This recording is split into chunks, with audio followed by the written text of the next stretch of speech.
resiste ao tempo, torna quem é fraco e forte, faça os corações a limpo. O amor é sempre norte. O amor trata as feridas, cura as marcas do passado, lembra datas esquecidas. O amor é um aliado na luta contra as tempestades, na força contra os vendavais, na graça que concede àqueles que não desistirão jamais, na lágrima que escorre quente, nas horas de alegria e dor, do riso que enche o rosto amado, olhando para o seu amor.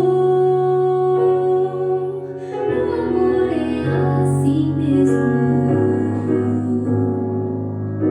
Surpreende a quem já sabe, ou pensa que sabe, cisma em querer que o amor acabe. O amor é assim mesmo,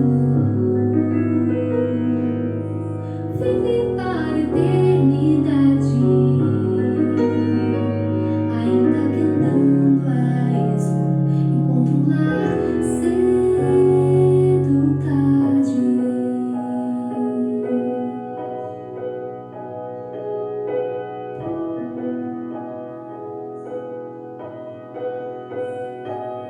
O amor resiste ao tempo, torna quem é fraco e forte, faz os corações a limpo. O amor é sempre norte.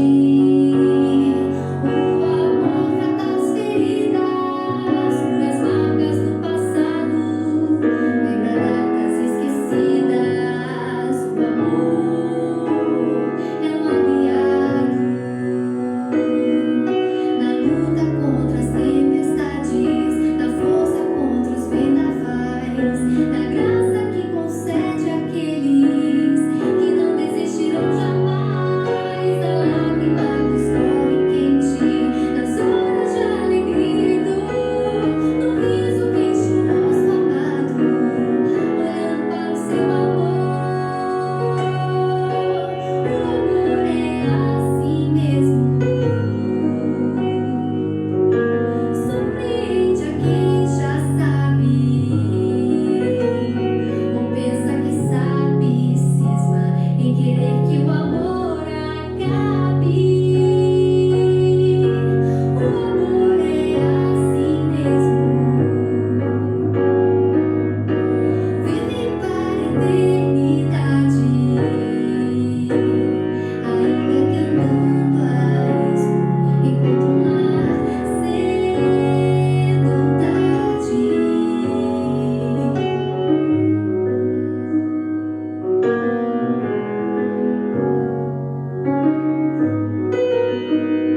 Ainda que andando a esmo, encontro um lar cedo, tarde.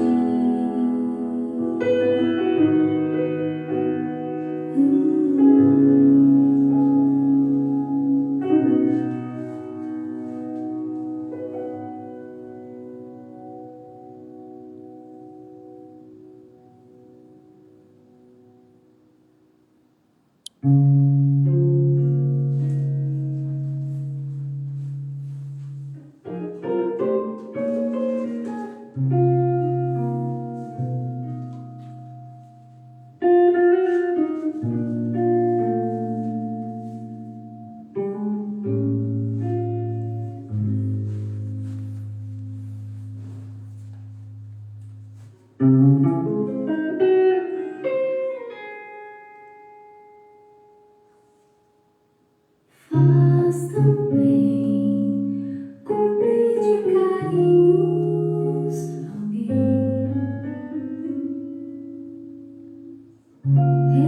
repartir com outro que vos.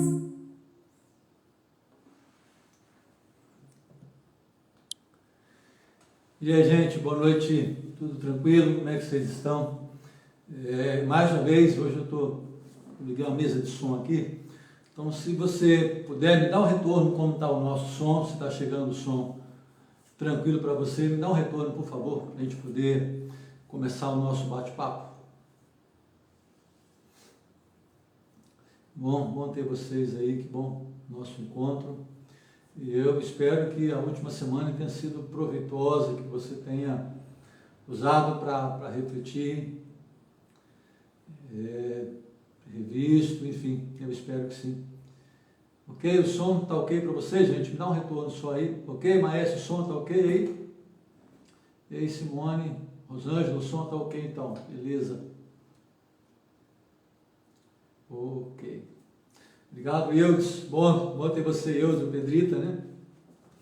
O som, a música que vocês ouviram é de uma ovelha, não é ex, porque eu sou pastor de um rebanho e ela é ovelha.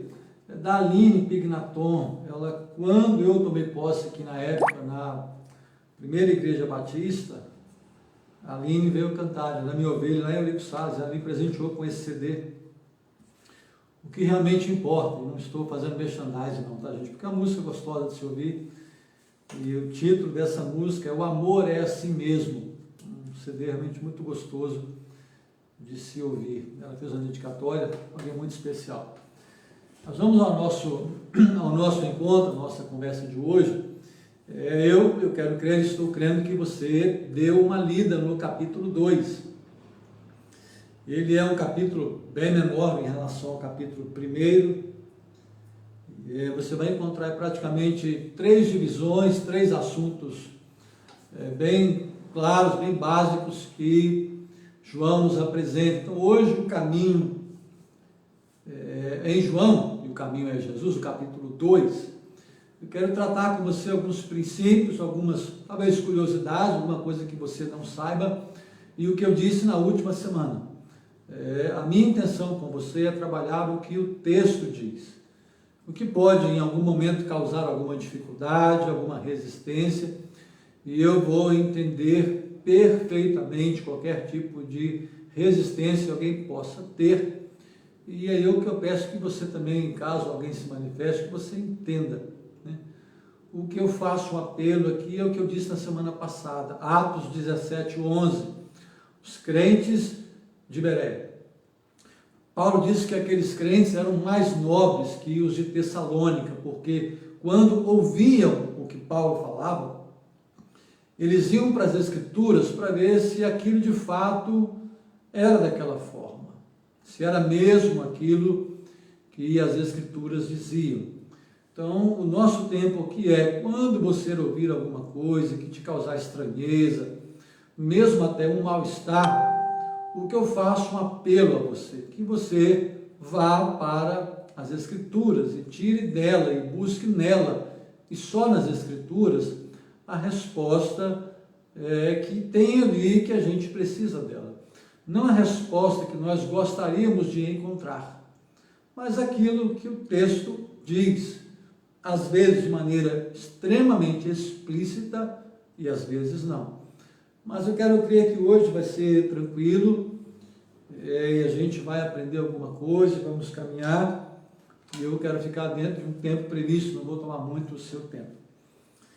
Então eu quero ler com você João capítulo 2. E como ele tem aí 3 divisões básicas, eu vou ler a primeira parte e aí a gente vai trabalhando cada uma delas.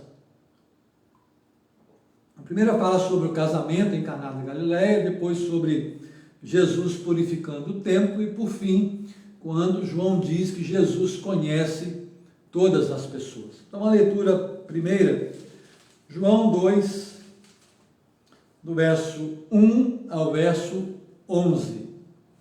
Assim diz: 3 dias depois houve um casamento em Caná da Galileia, e a mãe de Jesus estava ali. Jesus também foi convidado com os seus discípulos para o casamento. Tendo acabado o vinho, a mãe de Jesus lhe disse: eles não têm mais vinho. Mas Jesus respondeu: por que a senhora está me dizendo isso? ainda não é chegada a minha hora. Então ela falou aos serventes: façam tudo o que ele disser. Estavam ali 6 potes de pedra, que os judeus usavam para as purificações, e em cada um cabiam cerca de 100 litros. Jesus lhes disse: encham de água esses potes. E eles os encheram totalmente. Então lhes disse: agora tirem um pouco e levem ao responsável pela festa. Eles o fizeram. Quando o responsável pela festa provou a água transformada em vinho, ele não sabia de onde tinha vindo, por mais que os serventes lhe haviam tirado a água soubessem. Chamou o noivo e lhe disse: todos costumam servir primeiro o vinho bom, e quando já beberam muito, servem o vinho inferior. Você, porém, guardou o melhor vinho até agora.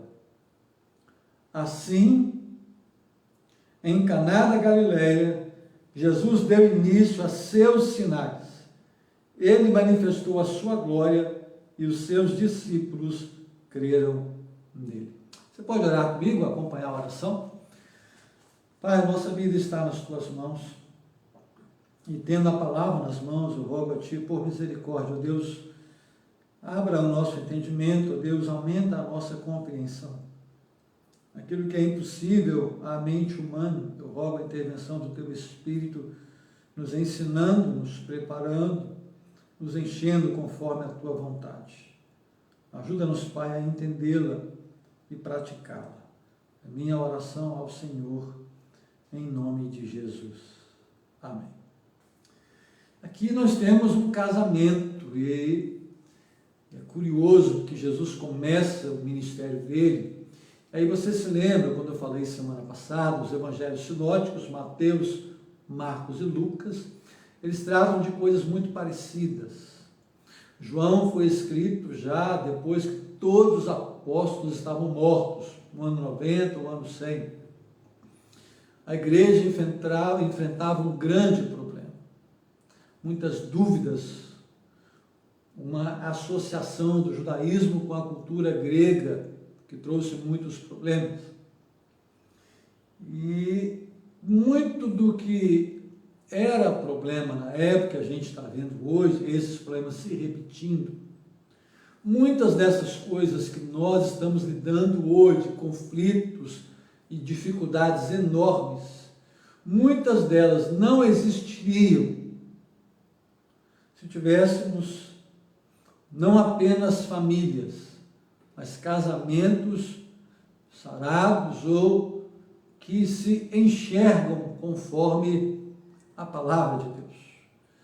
João escreve esse evangelho e ele trata 90%, falei semana passada, o que João diz aqui, os outros apóstolos não falaram. João está batendo de frente, confrontando com um conhecimento humano, cultura helenística, cultura grega. E a gente hoje também tem enfrentado grandes dificuldades, porque a palavra de Deus, que para nós é palavra de Deus, está sendo atacada por todos os lados. A igreja é atacada por todos os lados. Eu não sei se você está sabendo, há uma ação do Ministério Público Estadual tentando transformar as igrejas nessa época em como se não fosse uma utilidade, uma necessidade, com a intenção de fechar todas as igrejas na época da pandemia. A igreja sempre lidou com essas coisas, isso aí vai ser assim, e não importa por qual autoridade, por qual poder, vai ser assim e continuará sendo assim, porque a Bíblia diz que seria assim. Então hoje o casamento também tem sido extremamente questionado, o valor, a utilidade, a necessidade, não apenas isso. Aquilo que a Bíblia diz acerca de casamento, de relacionamento, entra em conflito com a sociedade que nós estamos inseridos. Por isso, me causa espanto quando vejo pessoas escandalizadas, assustadas com o que a sociedade, com o que esse mundo fala da igreja. É o que nós poderíamos esperar. Qual é o problema? É quando a própria igreja, mesmo lendo a palavra, ouvindo a palavra, nega o que ela diz e abraça valores que não são bíblicos. E a família está, sim, debaixo de um grande ataque. A inversão de papéis, ou a falta de papéis dentro de casa, tudo isso está acontecendo há muito tempo. E se não houver uma intervenção divina, eu não sei o que virá aí na próxima geração. Estou falando de 20, 30 anos, não mais do que isso. Então, o que a gente tem aqui nesse texto? Ele já começa com algo muito interessante. Houve um casamento em Caná da Galileia. A mãe de Jesus, Maria, estava ali. Mas diz o versículo 2 que Jesus também foi convidado. Há essa nuance em Jesus que é fantástico. E a Bíblia insiste em retratar isso. Jesus não violenta, não agride, não força uma entrada, ele não produz, ele bate e ele espera. Ele veio para os que eram seus, capítulo 1, e os seus não o receberam. Quem procura forçar a entrada é o ladrão, é o salteador. Jesus não. Então hoje tenho certeza, porque aí os números estão para todo mundo, e a realidade que eu recebo na igreja, que a gente vive, é que muitos casamentos estão vivendo uma crise agora, nesse instante, já há muito tempo, por uma questão básica, fundamental. Jesus não foi convidado para esse casamento. E alguns casamentos dão mostra desde o começo de que Jesus era persona não grata. Porque quantos casamentos foram, e é óbvio, tiveram seu começo num namoro, em que esses namorados não oraram, não consultaram a Deus, não consultaram um livro, a palavra de Deus, para nela encontrar os atributos do que seja um homem e uma mulher de Deus. Quantos se casaram, quantos casamentos aconteceram, porque alguns julgavam-se já com a idade avançada, o medo de ficar solteiro, como se ser solteiro fosse maldição, e não é, de forma alguma, como também casado ou viúvo, não é nenhuma maldição, às vezes é até uma escolha por direção divina. Mas quantos casamentos começaram errado? Quantos namoros foram iniciados negligenciando frontalmente a palavra de Deus? Então, se o que começa errado não precisa necessariamente terminar errado, mas o que começa errado dá muito mais trabalho para ser endireitado. Então, essa ideia aqui precisa ficar clara. E para nós aqui, convidado, não é aquele que vem e vai. Aí nós teremos problemas. Jesus, no casamento, não pode ser apenas o solucionador de problemas, mas quem sabe aquele que evita o problema. Então ele foi convidado. E é claro a pergunta que a gente sempre ouve. Em relação ao meu casamento e ao seu casamento, onde Jesus está agora? Do lado de dentro ou do lado de fora? Em relação ao casamento, onde Jesus está em relação aos seus conceitos acerca do que seja casamento? Ele estava do lado de fora. Em muitos lados. Aqui não, ele foi convidado. E ele vai a essa festa. Tem em mente algo que era comum, eram pequenas aldeias. Você vai falar em cidades, em sua grande maioria, essas cidades eram vilas, povoados.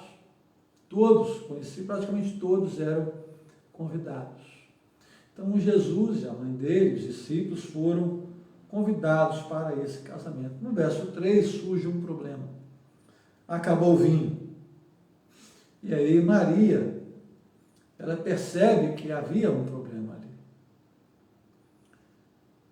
E aí, gente, é interessante o que você tem nessa palavra. O texto me dá a ideia de que os noivos, nesse momento, não sabiam que o vinho do casamento deles havia acabado.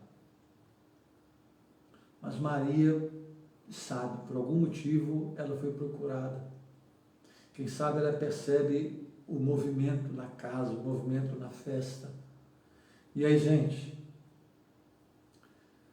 quantos sinais, tantos casamentos receberam de pessoas lúcidas, de pessoas confiáveis, de pessoas tementes a Deus, que olharam para o meu casamento ou para o seu e disseram: olha, está faltando alguma coisa na sua casa. E alguns de nós tomamos isso como ofensa, como desrespeito. Quando alguém que você reputa como confiável, eu estou partindo do princípio que é alguém que teme a Deus, e esse alguém vai a você e diz que percebeu em você, talvez nem no seu casamento, imagina dois, mas que em você não tem vinho. E a gente às vezes toma isso como ofensa. Maria percebeu. E aí a gente aprende mais uma coisa com Maria. Maria é um dos personagens bíblicos mais negligenciados e mal lidos no Evangelho. Ela percebe algo. E ela foi a única pessoa que poderia resolver aquele problema. Porque às vezes nós percebemos um problema na vida de alguém e ao invés de irmos a quem pode resolver, a gente vai a alguém que só vai causar mais mal ainda. Então tomem muito cuidado ao perceber algo de errado na vida de alguém. Se você não se enxerga como parte da solução, não se transforme em parte do problema. Maria se vê como parte da solução. E ela vai a Jesus. E aqui, algo que eu preciso compartilhar com você, com todo amor e carinho e respeito que eu tenho a você. Mas eu preciso ficar à palavra, com o que ela diz. Muitos, quando leem esse texto, leem essa narrativa, quando Maria vai até Jesus, dizem que aqui ela se torna mediadora entre os homens e Deus ou entre os homens e Jesus.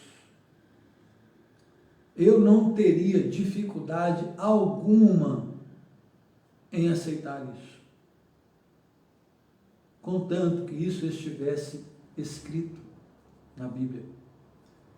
E aí, quando me dizem que Maria, ou que alguém possa ser um mediador, qualquer pessoa, isso não diminui o valor dela ou de ninguém. Mas eu não posso dar a alguém quem quer que seja aquilo que a Bíblia não diz. Ouça o que diz 1 Timóteo, capítulo 2, versículo 5. 1 Timóteo 2, 5.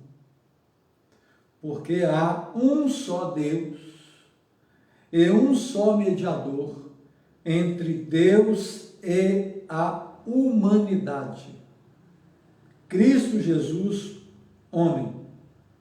Vou repetir, 1 Timóteo 2,5. Porque há um só Deus e um só mediador entre Deus e os homens, Jesus Cristo. Diz a Bíblia que só existe um mediador. É com essa palavra que eu fico. Então voltemos. Maria percebe uma necessidade. Ela vai a Jesus. Quando você perceber necessidade em alguém, em um relacionamento, procure alguém que tenha autoridade espiritual sobre aquela pessoa. Se você não sentir em condições, vá você orando por aquela vida. Mas não compartilhe com alguém que vai ser apenas mais um escutador, mas não um solucionador. Muitos casamentos foram destruídos também, em parte, porque aqueles que poderiam ajudar, levando a palavra, atrapalharam. É o que acontece aqui. E aí há um ensino fantástico que Maria deixa para todos nós. Versículo 5 do capítulo 2 de João. Então Maria falou aos serventes: façam tudo o que ele disser. Essa é uma das grandes questões do casamento hoje. Quando faltou vinho no casamento, a orientação dada foi: façam tudo o que ele quem? O que Jesus disser. O que o verbo, João 1, o que a palavra disser. Casamento em crise, relacionamento em crise, palavra. E aí você tem em João 15, 14, não vou entrar aqui no mérito, porque vamos falar sobre João 15. João 15, 14 diz assim: vocês são meus amigos ou discípulos se fizerem o que eu vos ordeno. Isso é condicional. Vocês serão meus amigos ou meus discípulos se fizerem o que eu vos mando. E o que Maria disse: façam tudo o que ele vos disser. Caminhando um pouco mais. Procurou Jesus, eles procuraram. E havia ali 6 potes. Eu, quando estive em Caná da Galileia, a Nélia viu também isso, a gente tem lá um pote de pedra enorme, que provavelmente seja daquela época, não, certamente não é um desses 6, mas na época muito grande. É uma igreja, um local interessante, onde se fazem cerimônias de renovação de votos, quando os casais vão até lá. Mas me chamou a atenção, e aí uma figura, Jesus olha aqueles 6 potes que eram usados nas purificações, nas festas, nos casamentos, nos eventos religiosos, e naquelas talhas deveriam ter água, e cheio d'água. Então, às vezes, pior do que não ter vinho é não ter sequer água. Pior do que não ter água ou ter água, pior do que água, é estar com a talha vazia. Sabe, há muito casamento vazio, gente. Muitos relacionamentos completamente vazios. Em que um dia, um dos dois ou os dois olham e se veem completamente vazios. E a gente aprende algo. Em um relacionamento, o que é humano, o homem tem que fazer. Porque embora Jesus seja capaz, ainda hoje, de transformar água em vinho,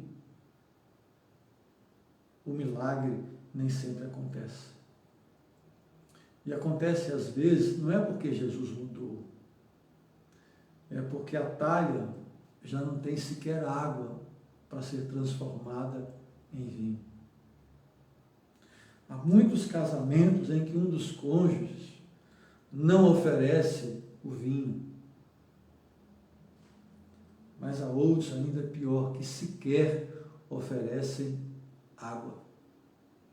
O que é vinho na Bíblia? Você já sabe, eu quero te lembrar. Vinho na Bíblia é sinal de alegria. E aqui, queridos, eu preciso tocar um assunto muito delicado, apenas como um comentário, porque é resultado de observação e de dores. Alguns olham para esse texto e dizem assim, que mal há em beber um vinho? Eu digo, mal nenhum. A Bíblia, em momento algum, proíbe, condena alguém beber vinho. Mas ela condena veementemente a embriaguez. E a gente, ao longo dos anos, tem estado em algumas festas de casamento.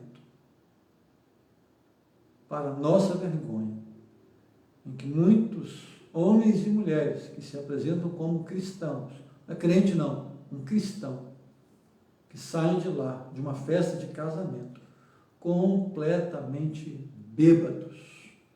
E isso é uma vergonha, completamente.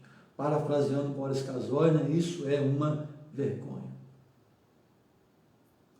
Então, não use a sua liberdade para ir além da liberdade, daquilo que convém em uma liberdade. Então, se você não tem controle sobre isso, sobre um vinho, evite. Evite. No momento algum, se quer uma ordenança, uma autorização para que alguém beba. Repito, não estou condenando, mas os males que o álcool tem feito à humanidade são terríveis, é trágico. Então, voltando. Jesus transformou água em vinho porque tinha água. E aí você precisa se perguntar, e eu também, imaginando, e aqui é curioso, porque eles colocaram água na talha. E aí eu posso imaginar isso, me permita isso. Porque há muita gente reclamando que não recebe água. Mas a pergunta é, você oferece água? Mas você oferece água em que quantidade? Porque aqui, diz o texto, que Jesus mandou que elas fossem cheias, diz o versículo 6, ou versículo 7, e encheram totalmente. E eu fico me perguntando, você tem colocado água na talha do outro? Ou você fica cobrando constantemente que você tem sede? Mas também eu preciso me perguntar, será que eu não estou causando sede?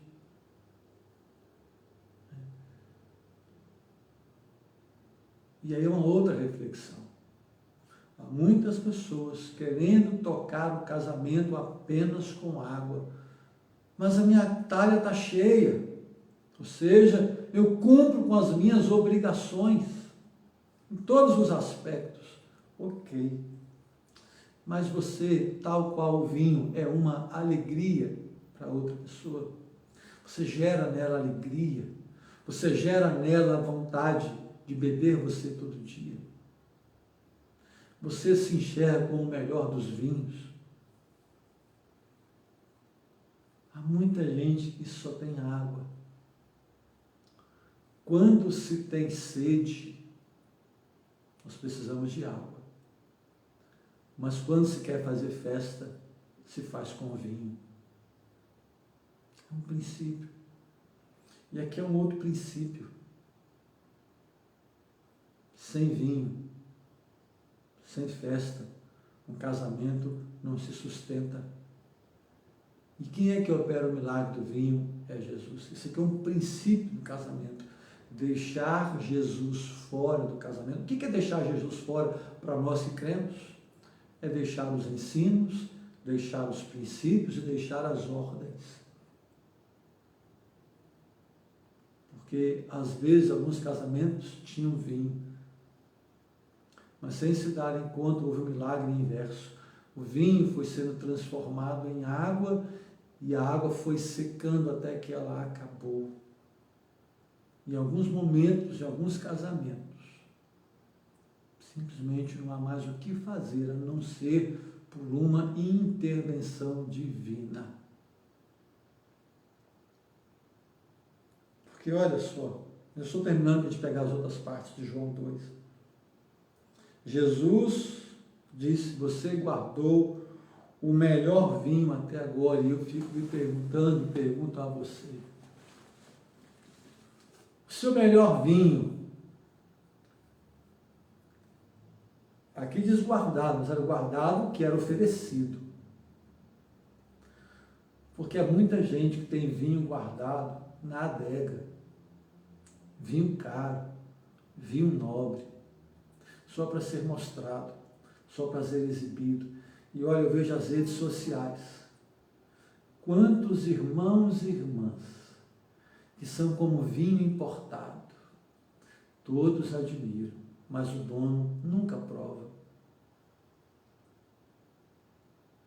nunca é oferecido numa taça, num leito, num relacionamento, numa intimidade.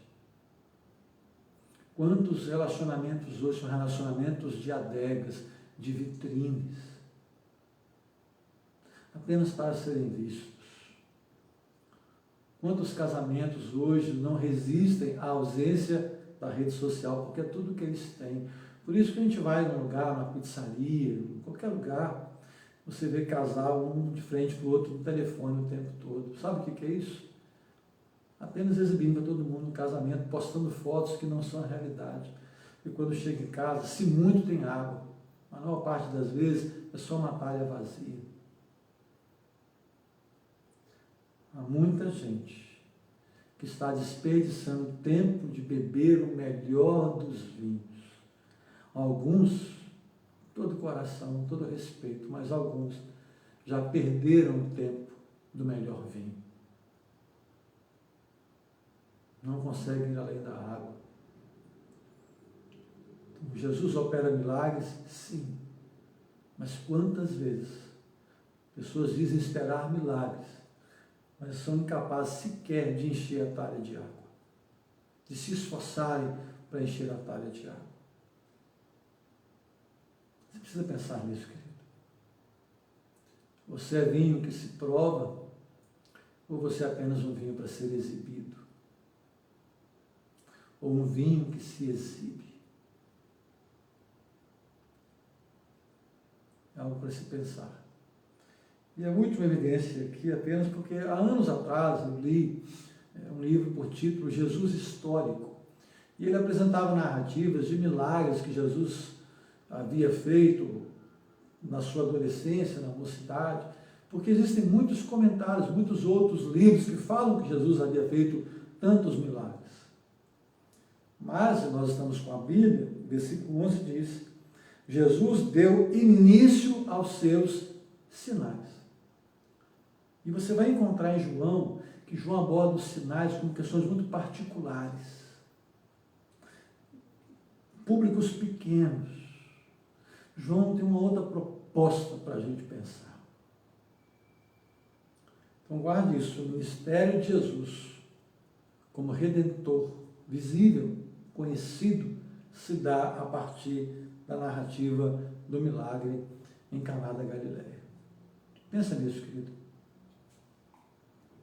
O outro momento de João 2 é do versículo 13 a 21. Estando próximo à Páscoa dos judeus, Jesus foi para Jerusalém e encontrou no templo os que vendiam bois, ovelhas, pombas e também os cambistas assentados. Tendo feito um chicote de cordas, expulsou todos do templo com as ovelhas e bois. Derramou o dinheiro dos cambistas pelo chão, virou as mesas e disse aos que vendiam as pombas: tirem estas coisas daqui, não façam da casa de meu pai uma casa de negócio.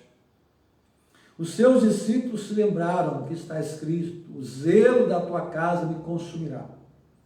Então os judeus lhe perguntaram: que sinal você nos mostra para fazer essas coisas? Jesus respondeu: destruam esse santuário, e em 3 dias eu o levantarei. Os judeus responderam: esse santuário foi edificado em 46 anos, e você quer levantá-la em 3 dias. Ele, porém, se referia ao santuário do seu corpo.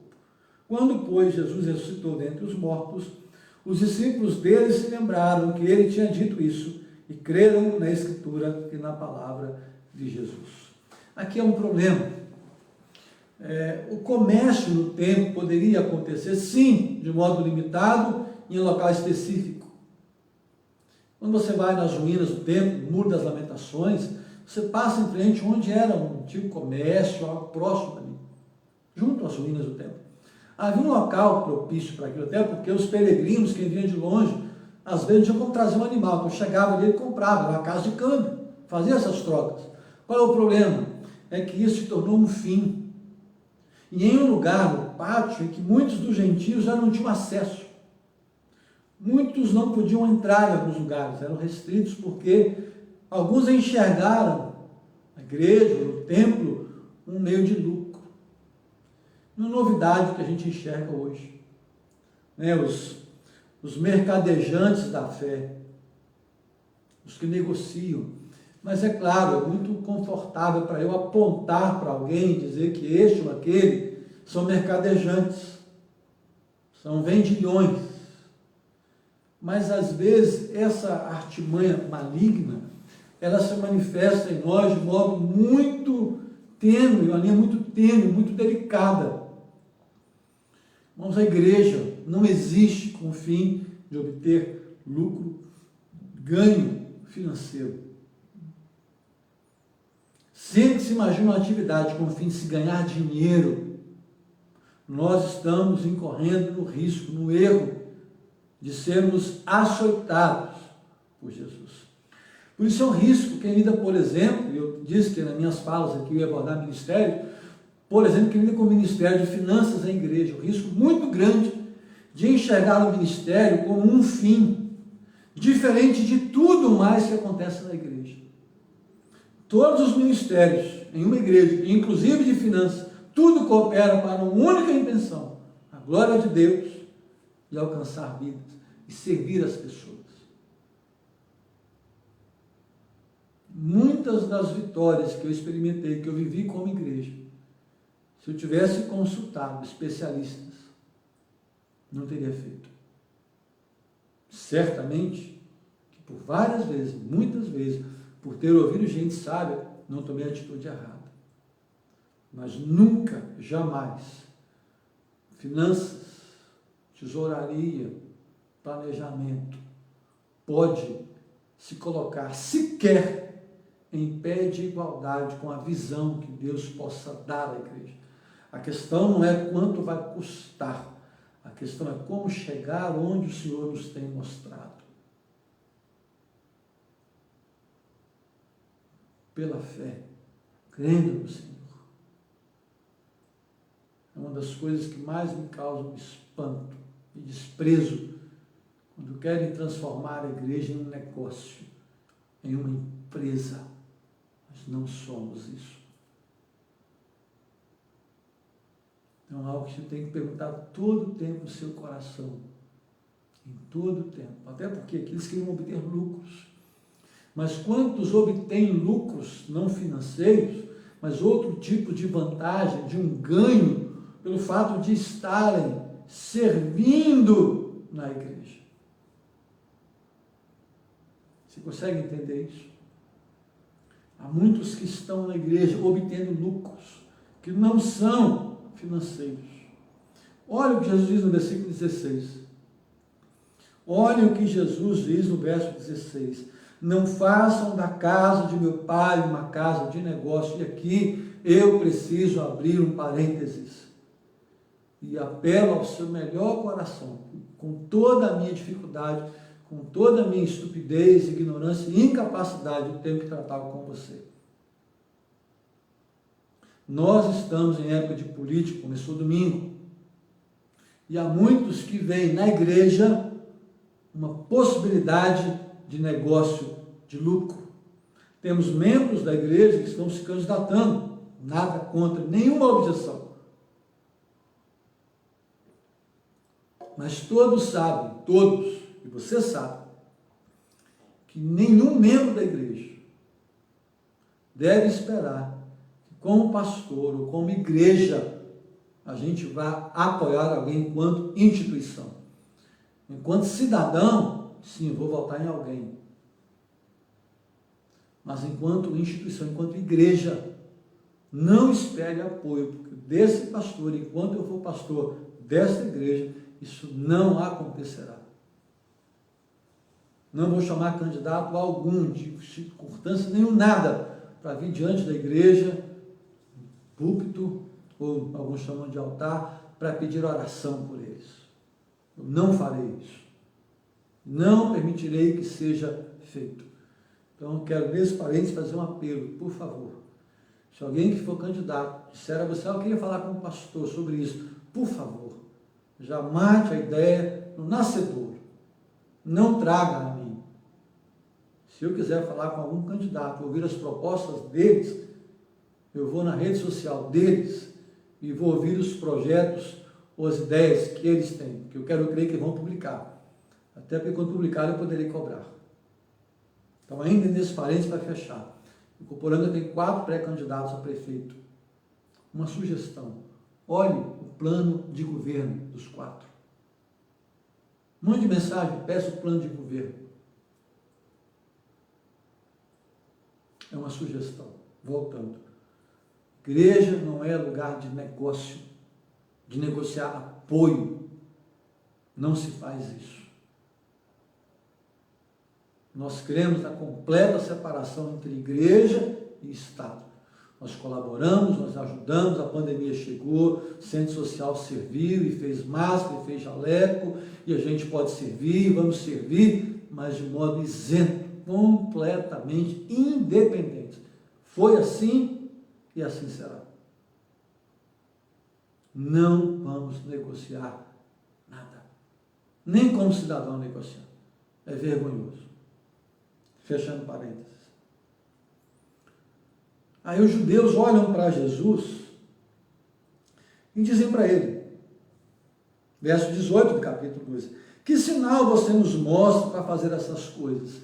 Em todo o tempo eles estão pedindo sinais, sinais, sinais, sinais. E Jesus fala, vocês querem um sinal? Darei um sinal a vocês. Destruam esse santuário, e em 3 dias eu levantarei. Ele foi destruído uma vez, reconstruído aqui.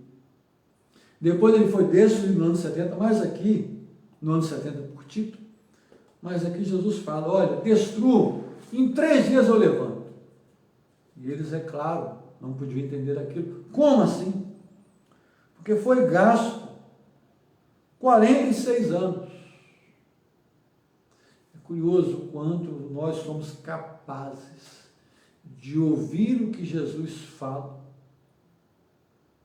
e sem conhecer o contexto, sem conhecer a mente dele, a gente racionaliza e humaniza tudo. Jesus ali estava falando sobre a ressurreição dele.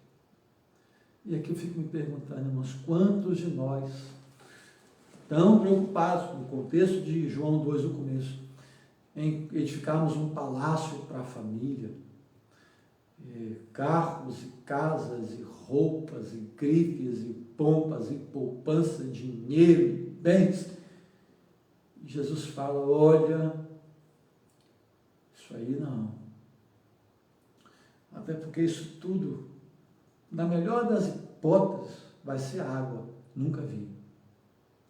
Aliás, me permitam, é apenas talha, porque se esses bens todos não estiverem com a água viva que é Jesus, ou com o vinho novo que é Jesus, é só talha, é só pedra, é só carro, é só casa, mas que não alegra, não constrói nada para a eternidade.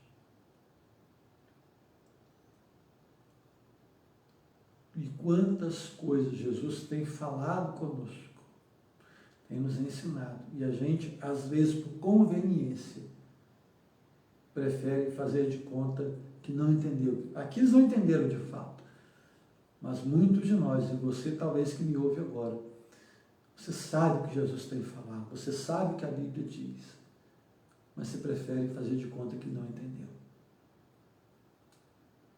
Eu sei que eu já perdi conta muitas vezes na minha vida. Mas não pode. E por que não dá para fazer de conta? E aí a gente vai para o final. Do verso 23 ao verso 25 de João 2. Estando Jesus em Jerusalém durante a festa da Páscoa, muitos creram no seu nome quando viram os sinais que ele fazia. Mas o próprio Jesus não confiava neles, porque conhecia a todos. E não precisava que alguém lhe desse testemunho a respeito das pessoas, porque ele mesmo sabia o que era a natureza humana. Muitos creram em Jesus quando viram os sinais que ele fazia.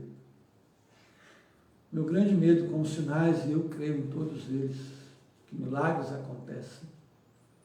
Mas o grande perigo é quando a gente contempla uma geração que está buscando se relacionar com Deus, por meio da igreja, buscando sinais. Quantos hoje completamente enganados, porque acreditam que Jesus fará milagre.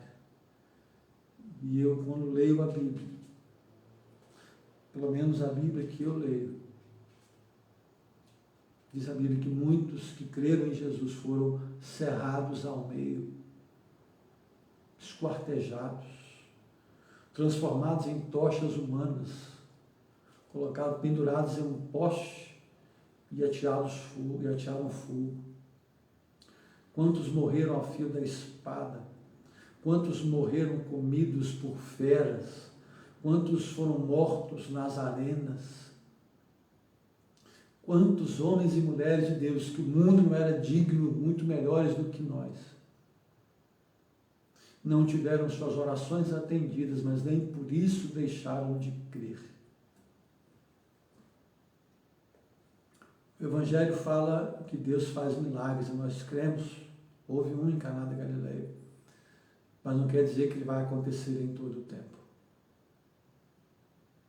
Santos homens e mulheres de Deus morreram com doenças que causaram dores terríveis, em acidentes trágicos. Quantos relatos! Mas é uma geração infantil. Prefiro acreditar que é infantil. Que se Jesus não faz o que quer, se Deus não faz o que Ele quer, Ele abandona, ela abandona. A gente mimada, a gente infantil. Irmãos, como eu gostaria de que minha perna fosse perfeita. Mas isso não tira o meu sono, nem a minha alegria, não me faz amar a Deus mais ou menos, porque eu sei que um dia essa limitação não mais existirá.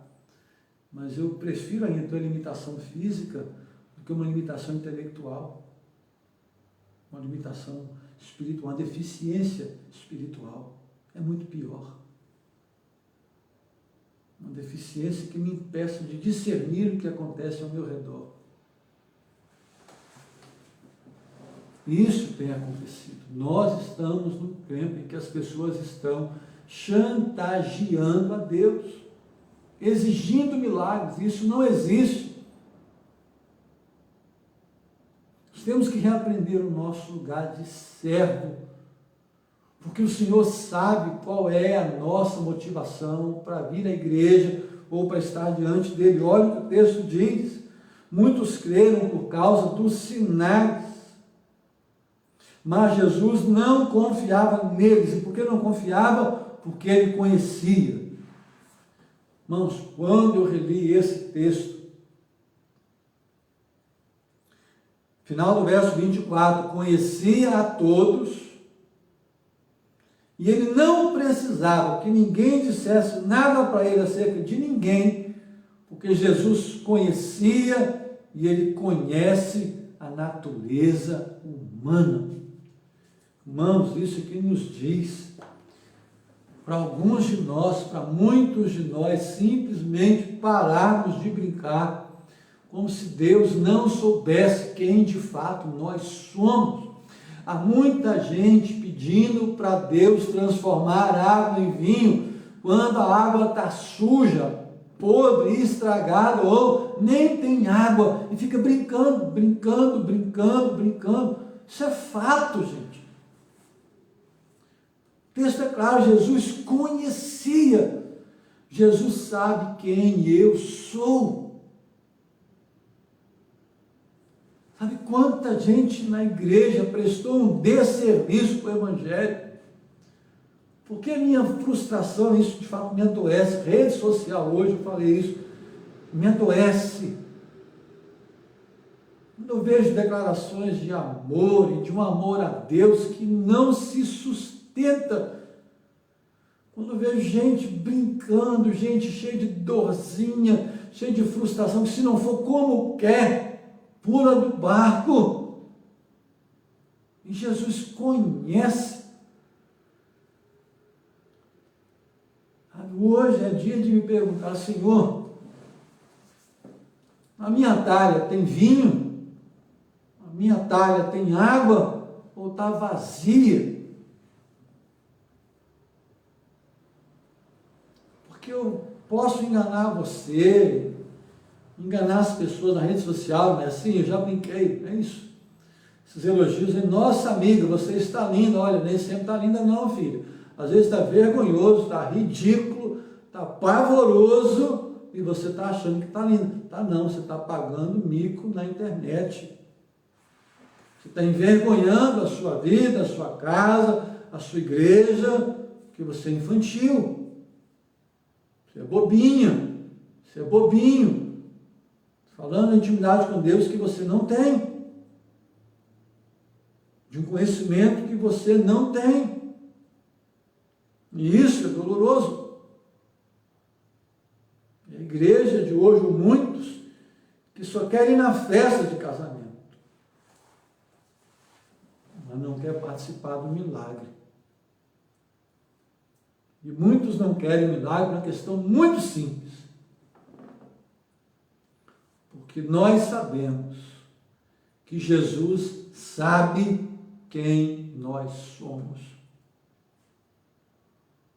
Quando a gente tranca a porta e fica sozinho, a gente sabe quem nós somos. A gente sabe essa velha natureza. Jesus fala sobre isso aqui, João 2. Você viu o texto? Porque Jesus mesmo sabia o que era a natureza humana. E aqui, que ele me permite uma palavra para me esquecendo dela. É assustador quando nós, às vezes, preferimos ignorar a nossa natureza, como também ignorar a natureza do outro. E eu não sei o que me dói mais, irmãos, quando eu percebo a minha natureza, esse velho homem, que é extremamente forte, que grita dentro de mim. Eu não sei o que é pior, essa velha natureza em mim. Ou quando eu ouço alguém elogiar em mim um vinho que eu sei que eu não tenho. Eu não sei o que é pior. Porque quando alguém nos elogia daquilo que a gente sabe ser verdadeiro, é gostoso. Mas pelo menos em mim, que causa muita vergonha quando recebo um crédito que eu sei que ele não é meu, que eu não tenho, que ele não habita em mim. Quando eu sei que eu não sou alegria, quando eu sei que eu não distribuí vinho nas muitas festas que eu participei, porque há muita gente que, estando numa festa, teve e está tendo hoje a oportunidade de oferecer vinho e insistem em oferecer nada. Sabe, não é novo normal, não. Eu não acredito em novo normal. Porque o homem, desde a queda, ele é exatamente o mesmo. Uma expressão que eu gosto. O cachorro é o mesmo. O que mudou é a coleira. E aí eu volto ao final, ao início de João e termino. Nós temos que convidar Jesus, não é só para o nosso casamento, não. Convidar Jesus para o nosso lugar secreto. Convidar Jesus para o nosso coração. Convidar Jesus para o nosso intelecto. Convidar Jesus para os nossos conceitos. Convidar Jesus para as nossas afirmações. E ver se eles se sustentam. Há muita coisa que precisa ser trancada. Há muita coisa para ser resolvida no lugar secreto. Sabe, quando você vai lá em Caná da Galileia, aquela talha, você passa, está exposta, é um lugar que você passa, tem um vídeo, as pessoas colocam dinheiro, você viu muitos dólares lá, muita coisa, e esperam graça, mais ou menos a fonte lá em Roma, que eu tive, por graça de Deus, por misericórdia de poder ver aquilo, você joga uma moedinha para fazer um pedido, sabe, gente, isso aí é o pim-pim, é a fé que é gerada por Monteiro Lobato, é a fé da fábula, é a fé que está cheia de cuca e de saci pererê, mas é a fé que não contempla Jesus de Nazaré. É a fé que espera que a boneca fale, que o sabugo de milho se torne um gênio, mas que não se sustenta diante de Deus. Hoje, mais do que nunca, se exige de nós maturidade. Se o seu casamento está vivendo crise, quem sabe, ao invés de ficar cobrando que o outro coloque vinho ou água, você se pergunte se você tem oferecido ou que tipo de água você ofereceu nas suas relações sociais, enfim, em todas elas. O que a gente não pode é continuar como sempre foi. As mesmas coisas, as mesmas conversas, que coisa chata, né? Então, meu irmão, minha irmã, que Deus nos ajude nessa caminhada, esse novo tempo. Eu peço que você ore por mim, eu estou disposto, eu estou me organizando para dar uma escondida, fazer um retiro, pedir direção para o próximo ano, o que fazer e como fazer. E a minha oração é essa: Deus, primeiro eu quero estar cheio de água, eu quero trabalhar para que ela esteja sempre cheia, mas a minha oração é que Deus transforme a minha água em vinho, porque água os homens carregam, milagre só Deus faz. Está cheio de gente achando que está bebendo vinho e está apenas tomando água com gás. Como disse alguém, mentir para si mesmo é sempre a pior mentira, para a gente poder orar. Me lembro quando um profeta disse assim, que o povo dizia paz, paz, quando não havia paz. Quantos aconselhando, quando na verdade eles precisam de conselhos. Quantos estão aí orientando, quando na verdade precisam ser orientados. Quantos falando sobre quebrantamento, quando precisam se quebrantar. Quantos ensinando casamento, quando precisam aprender e ouvir. Longe de mim ser juízo ao gozo de alguém. Eu sei o que Deus tem falado comigo. Eu sei. E eu sei o quanto eu preciso do vinho, do milagre, na minha vida. Então, gente, pensa nisso. Pensa nisso, pensa no que você ouviu, vai para as Escrituras. Algumas coisas são tão tênues nesse texto, algumas afirmações, algumas palavras que aparecem aí, que ao longo de João você vai, se você tiver uma boa memória, você vai ficar associando a fala e os ensinos. Então, meu irmão, olha bem, porque olhe bem, não é a melhor imagem, mas é a que você tem, embora haja uma planta linda ali atrás. Preste muita atenção no que eu vou te falar agora. Traz o microfone bem para perto de mim. Preste muita atenção no que eu vou te falar agora. Pare de cobrar vinho. Pergunte-se se você tem água. Será que você não está tão vazio? Será que você não está precisando de alguém para te dizer algumas verdades? E é curioso que Maria percebe. E eu fico me perguntando, quantas Marias passaram pela minha vida e me deram sinais? Porque eu me lembro de quantos sinais eu dei a algumas pessoas. Eu disse, olha, tem algo aqui. E preferiram não ouvir. Porque qual o problema do milagre? É que quando o milagre acontece, tudo se faz novo. Por isso, tem gente talvez me vendo e ouvindo agora, que eles não têm a menor dificuldade em estar com a talha limpinha. Não tem a menor dificuldade em estar com a talha cheia de água. Mas que não querem de forma alguma que Jesus faça milagre.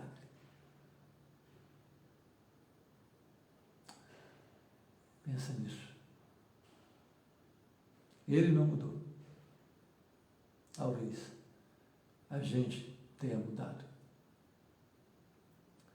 E a gente precisa pensar nisso com muita seriedade, gente. É isso. Dando a nossa hora, eu quero agradecer a sua companhia.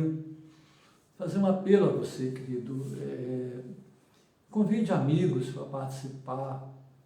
Eu estou bem inclinado a cancelar o meu Facebook, usar apenas o da igreja, realmente dar fim nele e ficar apenas usando o da igreja, porque é mais fácil.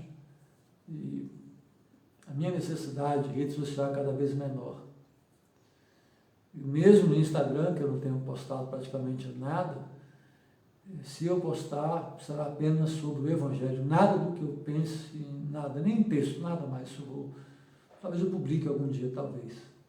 Mas rede social realmente é algo que eu não quero agora, não. Mas eu preciso que você pense um pouquinho. Pergunte-se se você gostaria que Deus fizesse um milagre na sua vida. Porque talvez o empecilho para o milagre não seja o mundo e nem o diabo. Porque às vezes o nosso grande inimigo, o grande inimigo da nossa casa, às vezes, somos nós. Às vezes nós somos o grande inimigo do próprio Evangelho. Então, é o que a gente precisa perguntar. Ok? Então, a gente vai trabalhando. Terça-feira que vem o nosso encontro. Eu quero estar com vocês. E aí, eu peço que você ore. E daqui a alguns dias eu volto ao médico. O meu desejo de estar pregando é enorme. Então, é provável que na segunda quinzena de outubro eu retorne domingo à noite. É bem provável que isso aconteça, mas sem fazer atendimento ainda. Eu estou com dificuldades ainda, porque eu quero realmente ficar muito bem mesmo. Peço que vocês vejam, tem muita coisa acontecendo aí fora, próximos a nós, e com as minhas limitações tenho tentado ajudar e atender. Então peço que você ore, tenho dormido muito bem. A partir de amanhã já mudo radicalmente a minha alimentação, realmente tratar muito bem do templo do Espírito Santo, a mordomia do corpo. Estou aí uns 4 quilos a mais, eu vou dar um sumiço neles e tratar da minha saúde, porque eu sei que saúde espiritual passa por saúde física também. Um físico bem cuidado, as emoções ficam melhores. Então, muito obrigado pela sua companhia. Se alguma coisa te fez mal, peço que você me perdoe, é fruto da minha ignorância, da minha incapacidade, das minhas limitações, mas eu quero de alguma maneira poder abençoar a sua vida, tudo que eu mais quero. Ok? Se você quiser compartilhar, mandar alguma coisa para mim, mande aí, o meu Facebook ainda está funcionando. Se você mandar para o da igreja, eu vou também olhar, o meu permanece, mesmo que eu não poste nada lá, mas ele permanece. Então a gente vai estar junto, ok? E aí depois, se você só me dá um toque e comente se o som de fato ficou bom. Eu vi que a irmã comentou que ficou baixinho, eu percebi que na hora que eu falo baixo, por isso o microfone mais perto, mas hoje eu liguei o som na mesa, então acho que ficou um pouquinho melhor, mais claro, e eu creio que na próxima semana estará ainda melhor. Eu quero ter cada vez mais qualidade, porque isso também vai atingir toda a igreja. Então, um beijo para todos vocês, por todos os comentários, que são tantos aqui. Os anjos, a Nélia, estou aqui atento, a Écia, João, a Valdinéia, Juscelino, enfim, todos vocês, Flávia, todo mundo que está mandando alguma coisa aí, brigadão. É muito bom estar com vocês, obrigado pelas orações. Eu me sinto melhor a cada dia, realmente bem melhor a cada dia. Não estou como eu gostaria, mas de fato bem melhor. Então eu peço que você continue orando por mim. Eu preciso da sua oração. Então que Deus te abençoe, porque abençoado e abençoada você é. Beijo no coração de todos vocês. E eu oro para que a sua talha seja limpa, seja cheia de água, porque estando cheio d'água, ela pode ser transformada em vinho, em uma grande festa. Beijo para todos. Até daqui a pouco. Obrigado aí pelo retorno do som. Deus abençoe. Beijo para todos. Até daqui a pouco.